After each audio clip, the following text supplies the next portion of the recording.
चाहे उधार चाहे चेक भाई देना।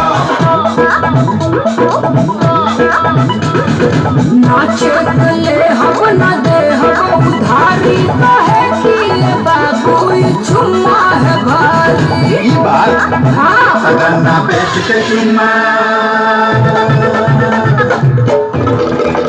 होगा ना बेच के चुम्मा ले हम बैसाख में देबू चाहे 1 लाख में चाहे चीनी हमारी मिल जाए डार्लिंग खाक में ले हम चुम्मा 1 लाख में।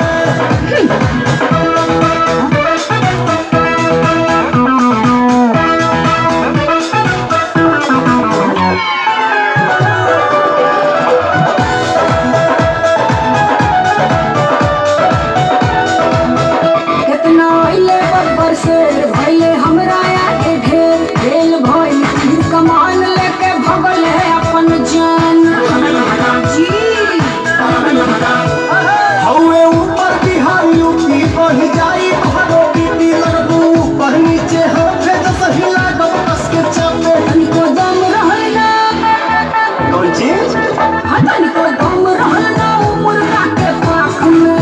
लगबू मारे मुर्गी गरम गरम राख में ले हम चुम्मा 1 लाख में।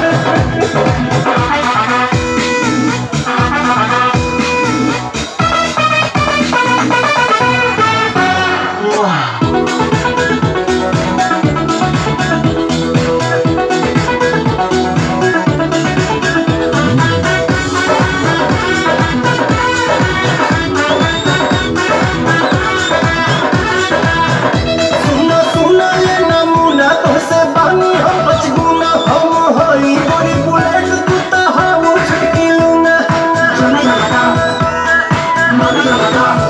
झूठो बनो तारा बम तो से तनिको नहीं कम कोई चाहत हम धूम चाहिए कर खातिर तो से तकली तब से उधलो ना हो जब से तकली तब से मारू आँख में अच्छा ले हम चुम्मा 1 लाख में।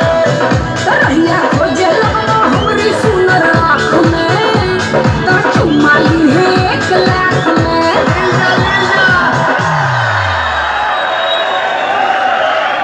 उनके बाद